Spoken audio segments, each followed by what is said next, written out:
ಒಂದ್ ಕಡೆ ಮಧ್ಯಪ್ರಾಚ್ಯದಲ್ಲಿ ಯುದ್ಧ ಮುಗಿತಾ ಇಲ್ಲ, ಮತ್ತೊಂದ್ ಕಡೆ ದೇಶದಾದ್ಯಂತ ಗ್ಯಾಸ್ ಸಿಲಿಂಡರ್ ಅಭಾವ ಕೂಡ ಮುಗಿತಾ ಇಲ್ಲ. ಚಿಕ್ಕಬಳ್ಳಾಪುರದಲ್ಲಿ ಹೋಟೆಲ್ ಮಾಲೀಕರು ಪರದಾಟ ನಡೆಸಿದ್ದಾರೆ. ಹೋಟೆಲ್ನಲ್ಲಿ ಸೌದೆ ಒಲೆಗಳಿಂದಲೇ ಅಡುಗೆ ತಯಾರಿ ಮಾಡಲಾಗ್ತಾ ಇದೆ. ಬೇರೆ ಬೇರೆ ಕಡೆಯಿಂದ ಸೌದೆಗಳನ್ನ ತರಿಸಿ ಶೇಖರಣೆ ಮಾಡಿಟ್ಟು ಆ ಮೂಲಕ ಅಡುಗೆ ತಯಾರಿಸ್ತಾ ಇದ್ದಾರೆ ಹೋಟೆಲ್ ಮಾಲೀಕರು. ಇಡೀ ದೇಶದಾದ್ಯಂತ ವಾಣಿಜ್ಯ ಸಿಲಿಂಡರ್ನ ಬಿಕ್ಕಟ್ಟು ಜಾಸ್ತಿ ಆಗಿದೆ. ಈಗ ಚಿಕ್ಕಬಳ್ಳಾಪುರದಲ್ಲೂ ಕೂಡ ಹೋಟೆಲ್ ಮಾಲೀಕರು ಪರದಾಡ್ತಿದ್ದಾರೆ. ಈಗ ಸೌದೆ ಒಲೆಯ ಮೊರೆ ಹೋಗ್ತಿದ್ದಾರೆ ರಾಜ್ಯದ ನಾನಾ ಭಾಗಗಳಲ್ಲಿ ಹೋಟೆಲ್ ಮಾಲೀಕರು. ನಿನ್ನೆ ಬೆಂಗಳೂರಿನಲ್ಲೂ ಇಂಥ ಸಾಕಷ್ಟು ಉದಾಹರಣೆಗಳನ್ನು ನೋಡಿದ್ವಿ. ಜೊತೆಗೆ ಶಿವಮೊಗ್ಗ, ಉಡುಪಿಯಲ್ಲೂ ಕೂಡ ಇದೇ ರೀತಿ ಸೌದೆ ಒಲೆಗಳಿಂದ ಊಟವನ್ನ ತಯಾರಿಸಿ ಬರುವಂತಹ ಗ್ರಾಹಕರಿಗೆ ಕೊಡ್ತಾ ಇರೋದನ್ನ ನೋಡಿದ್ವಿ. ಅದರ ಬೆನ್ನಲ್ಲೇ ಚಿಕ್ಕಬಳ್ಳಾಪುರದಲ್ಲೂ ಕೂಡ ಸೌದೆ ಒಲೆ ಮೊರೆ ಹೋಗಿದ್ದಾರೆ ಹೋಟೆಲ್ ಮಾಲೀಕರು. ಇರಾನ್ ಹಾಗೂ ಇಸ್ರೇಲ್ ನಡುವೆ ಯುದ್ಧದಿಂದಾಗಿ ಇಡೀ ದೇಶಾದ್ಯಂತ ಈಗ ಸಿಲಿಂಡರ್ಗಳ ಕೊರತೆ ಹೆಚ್ಚಾಗ್ತಿದೆ. ಸೊ ಇದು ಹೋಟೆಲ್ ಉದ್ಯಮದ ಮೇಲೆ ಸಾಕಷ್ಟು ಪರಿಣಾಮ ಬೀರಿದೆ. ಚಿಕ್ಕಬಳ್ಳಾಪುರದಲ್ಲೂ ಕೂಡ ಕಮರ್ಷಿಯಲ್ ಸಿಲಿಂಡರ್ಗಳು ಸಿಗದೆ ಕಾರಣ ಈಗ ಹೋಟೆಲ್ ಮಾಲೀಕರು ಈಗ ಸೌದೆಗಳ ಮೊರೆ ಹೋಗಿದ್ದಾರೆ.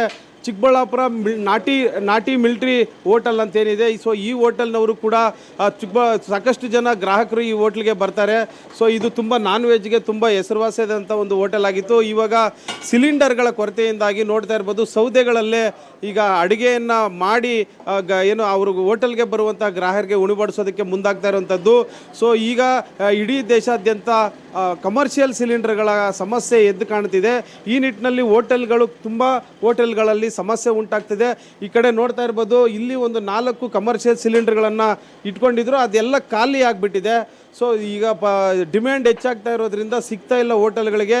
ಹೀಗಾಗಿ ಹೋಟೆಲ್ ಮಾಲೀಕರು ತಮ್ಮ ಒಂದು ಗ್ರಾಹಕರನ್ನು ಹಿಡಿದಿಟ್ಕೊಳ್ಳೋದಕ್ಕೆ ಈಗ ಈ ರೀತಿಯಾದಂಥ ಒಂದು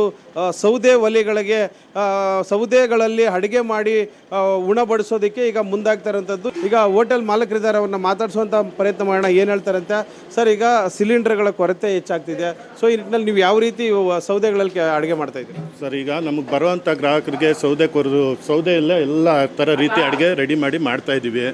ನಮ್ಮ ಸಿಲಿಂಡ್ರ್ ಅಭಾವ, ವಾಣಿಜ್ಯ ಸಿಲಿಂಡ್ರ್ ಇವಾಗ ಕೊಡ್ತಾ ಇಲ್ಲ, ಸುಮಾರು ಒಂದು ವಾರದಿಂದ ದೊರೀತಾ ಇಲ್ಲ. ನಾವು ಬರುವಂಥ ಗ್ರಾಹಕರನ್ನ ನಾವು ವಾಪಸ್ ಕಳ್ಸೋದಕ್ಕೆ ರೆಡಿ ಇಲ್ಲ. ಅದರಿಂದ ಇದು ಸರ್ವೇ ಸಾಮಾನ್ಯ ಸರ್. ಯಾವಾಗ ಯುದ್ಧ ನಡೆದ್ರು, ಬೇರೆ ದೇಶಗಳಲ್ಲಿ ಯುದ್ಧ ನಡೆದಾಗ ಇಲ್ಲ ಪೆಟ್ರೋಲ್ ಆಗ್ಬೋದು, ಇಲ್ಲ ಒಂದು ದಿನಸಿ ಪದಾರ್ಥಗಳಾಗ್ಬೋದು, ಇಂಥ ಸಿಲಿಂಡ್ರ್ಗಳ ಕೊರತೆ ಬಂದೇ ಬರುತ್ತೆ. ಆದರೆ ನಮ್ಮ ವೃತ್ತಿ ಇದು, ನಾವು ವೃತ್ತಿನ ಮುಂದೆ ಕಂಟಿನ್ಯೂಯೇಷನ್ ಮಾಡ್ಕೊಂಡೇ ಹೋಗ್ಬೇಕು. ಸಿಲಿಂಡ್ರ್ ಇಲ್ಲ ಅಂತ ಕೂತ್ರೆ ನಮ್ಮ ಗ್ರಾಹಕರು ಕೆಲವ್ರು ಬರುವಂಥವ್ರು, ಪ್ರತಿನಿತ್ಯ ಬರುವಂಥವ್ರು ಇದ್ದಾರೆ. ಆದ್ದರಿಂದ ನಾವೆಲ್ಲ ಸೌದೆನೇ ಹಾಕಿಸ್ಕೊಂಡು ಪ್ರತಿಯೊಂದು ಪದಾರ್ಥನೂ ಸೌದೆಯಲ್ಲೇ ತಯಾರು ಮಾಡಿ ನಮ್ಮ ಬರುವಂಥ ಗ್ರಾಹಕರಿಗೆ ಬಡಿಸ್ಕೊಡ್ತಾ ಇದ್ದೀವಿ ಸರ್.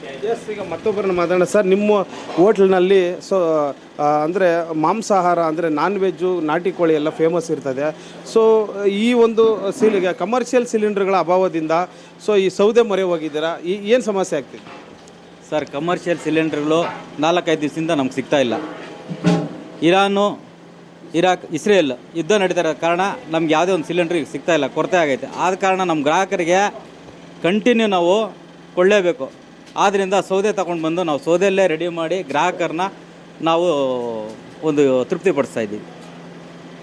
ಇದು ಏನು ಚಿಕ್ಕಬಳ್ಳಾಪುರದಲ್ಲಿ ಕಂಡು ಬರ್ತಾ ಇರುವಂಥ ದೃಶ್ಯಗಳು ಅಂದರೆ ಒಂದು ಸೌದೆಗಳ ಮೂಲಕವೇ ಅಡುಗೆಗಳನ್ನು ಮಾಡ್ತಾ ಇದ್ದಾರೆ. ಸೊ ಇದು ದಿನದಿಂದ ದಿನಕ್ಕೆ ಈ ರೀತಿಯಾದಂಥ ಸಮಸ್ಯೆ ಹೆಚ್ಚಾಗ್ತದೆ. ಹೀಗಾಗಿ ಹೋಟೆಲ್ನವರು ಈ ರೀತಿಯಾದಂಥ ಒಂದು ಸೌದೆಗಳಲ್ಲೇ ಅಡುಗೆ ಮಾಡಿ ಬಡಿಸುವಂಥ ಒಂದು ವ್ಯವಸ್ಥೆಗೆ ಮುಂದಾಗಿರುವಂಥದ್ದು. ಚಿಕ್ಕಬಳ್ಳಾಪುರದಿಂದ ಕ್ಯಾಮ್ರಾಮನ್ ಅಮರೇಶ್ ಜೊತೆ ರವಿಕುಮಾರ್, ಏಷ್ಯಾನೆಟ್ ಸುವರ್ಣ ನ್ಯೂಸ್.